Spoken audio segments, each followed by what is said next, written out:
Hey, it's Kai from the Techno Funk Boy. We're going to be delving into some Mario again. Super Mario Bros. 3 this time, but this time we're going to be listening to drum beats.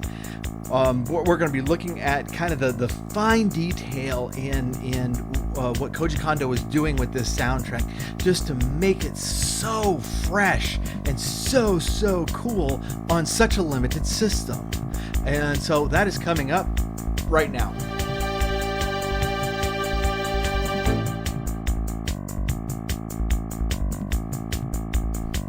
All right, let's get going. The first thing we're going to do, besides knock our keyboard over, that's not part of the drum beat. The first thing we're going to do is we're going to play the drum beat for World 1, the grassland.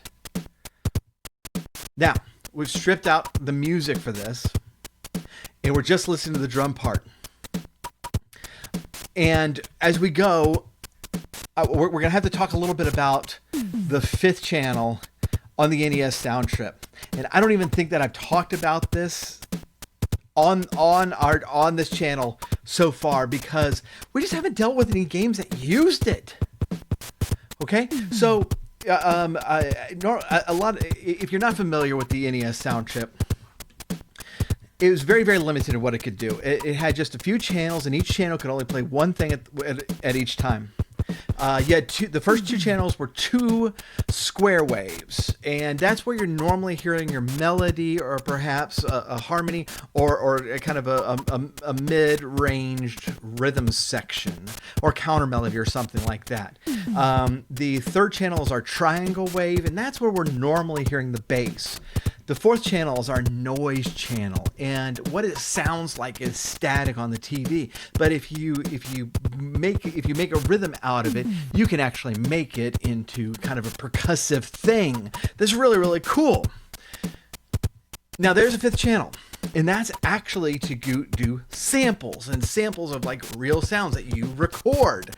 But it is very limited, and it was very low on memory, and so you couldn't do like an extended sound that you're recording this great organ part or anything like that. No, you had to make it very small and very low quality.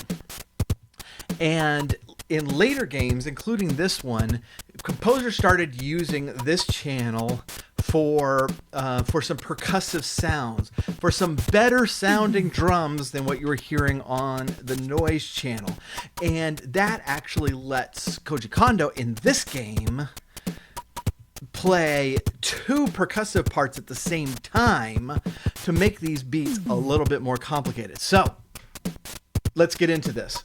First of all, turn this up a little bit, and I'm going to only play the noise channel. This is the static channel.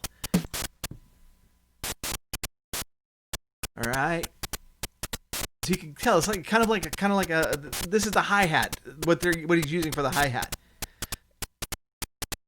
And he'll use like different pitches and stuff to have a different effect, to make it sound like if it's lost in the overall song, like this is like an open or closed hi-hat. Let's jump over to the sample channel by itself.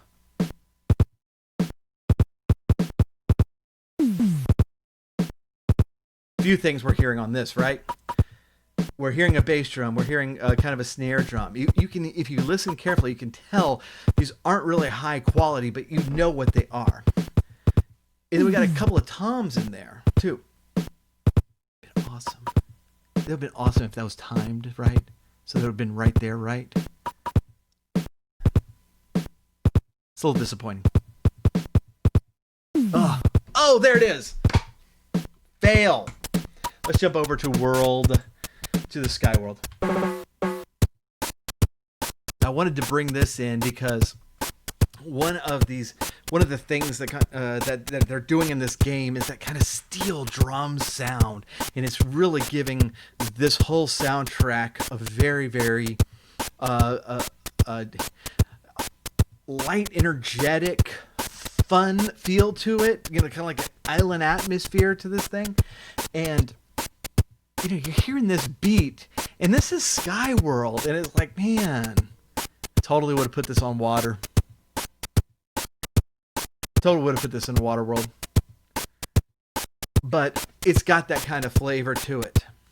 Now, certainly not all of the world themes in this game are light and frothy.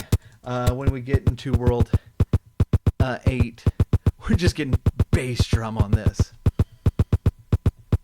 Let me put this in context. You hear it? Yeah. And that's that bass drum. That's all we're getting on that. One of the coolest. Oh, one more. Now this one you might actually know straight up, because this is the underground theme, and this is the updated version from the original underground theme from Super Mario Brothers 1 that just had the simple da-na-na-na-na-na.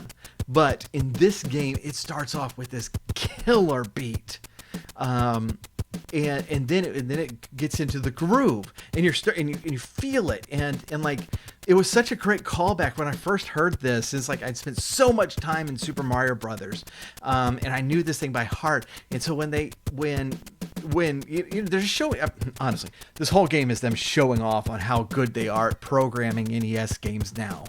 Right, and this is them saying, we're going to take the simplest theme in the game and make it much, much cooler. As cool as it was, because that was a smooth theme. So check this out. Let's all right, that's very simple. That's just the hi-hat, right?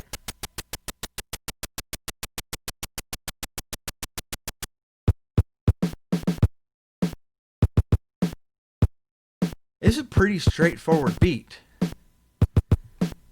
But when you get it all together, this is a cool beat. This is a very fun beat.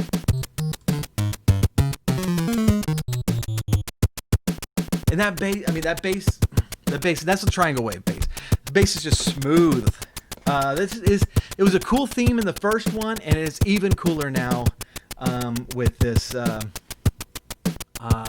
With this. We'll jump over to Boom Boom.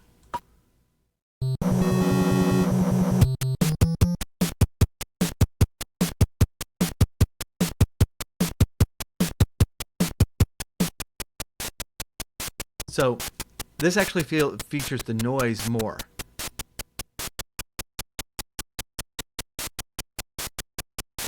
They got that slightly different static in there that is emphasizing the backbeat on it. We actually still have a snare in there. It's hard to hear when they're both playing together.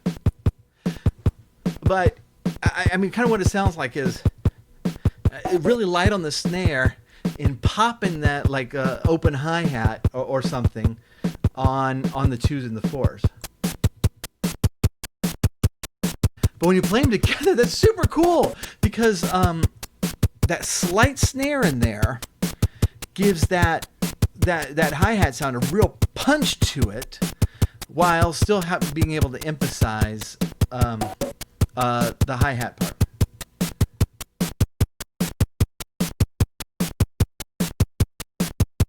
The Koopling battles is what we're going to hear next.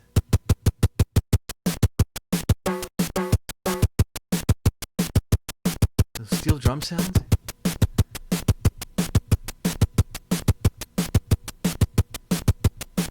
It just has some nice detail to it.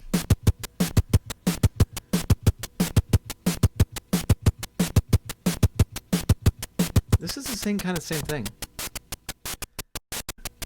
Where it's emphasizing that kind of open hi-hat sound on the 2s and the 4s, along with that snare.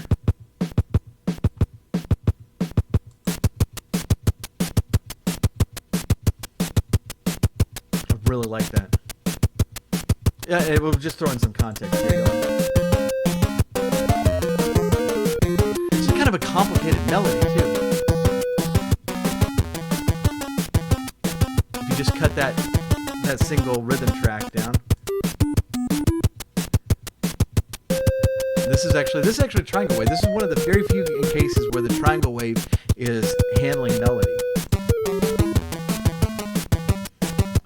this is the other square wave. This is doing more of the bass. So if you play these two squares together, this is the full rhythm section. Check this out.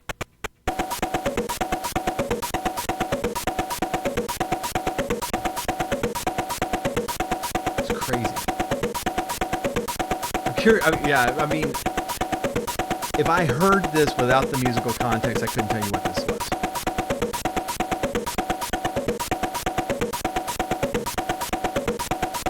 So let's play a little music with it.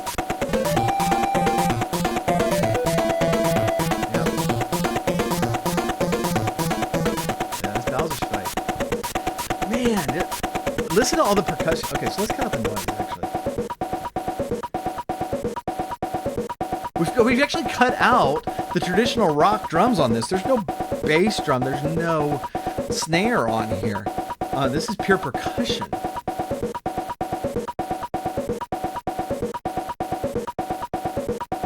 Listen, I mean, just that one channel is really complex. This is the noise channel. You can hear how abrupt those sounds are. That's adding percussive elements into the beat, so it has more of a hit to it.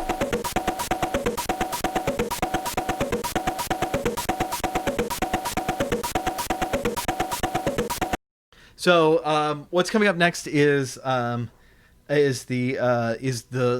ending track, and so like I'm gonna put this in here not because the drums are the best drums in the whole game or anything like that. It's just they are in this song. They're just very, very, very cool. The use of the steel drums is the first time I got to sit back and really listen to that and listen to how it all plays together.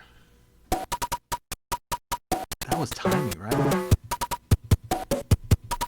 So this is cool. This is very, got a very, very much of a kind of island vacation groove to it that I just love in this, and this is such a feel good song. It is such a song that you just want to sit back and really enjoy.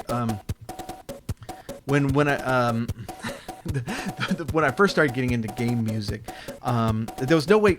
I mean, this is when Nintendo first came out. There was no way for us to download MP3s or anything like that. And so what we did was we'd play part of the game and get a tape recorder and put it underneath the speaker and hit record. And I recorded so much of this song, and I didn't want to end it because I wasn't. I think it was like the second time I had beaten this level. Might have been the first. And I didn't know when I was going to get back there, and the last thing I wanted was for it to be on the tape and me feel like I didn't get enough of the song. I wish I remember how long this repeated, but it was a long time, and it was way too long. But that was on my tape forever, and I would just totally groove out on this song, mowing the lawn with my Walkman, and just this is such a great song. So we'll play a little bit of the whole thing.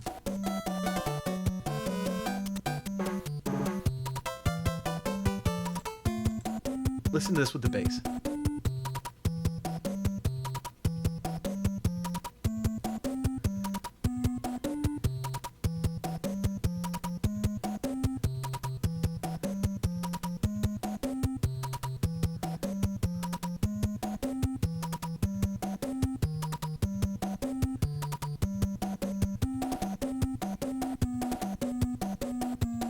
This is a smooth bass. Like that whole rhythm section is ultra smooth and very, very cool. All right, so with that, I'm going to let you go for the day. I really appreciate you hanging out with me. We're going to tear apart more of these type of songs like this and really kind of dig down into them and figure out what makes them tick. And so if you do like this sort of material, please, hit the subscribe button below. If the little bell right beside it is going to notify you when I upload more videos. And right now we're trying to upload once a week as time permits, twice a week. And so hope that you will hang out. Please do. This is a very, very small channel, and so please like, please share, please comment. All of these things help get me noticed. And I'm one of those channels that's small enough that every time I get the email that says somebody subscribes, it's really actually very, very exciting for me. And so do appreciate it, and we will catch you next time.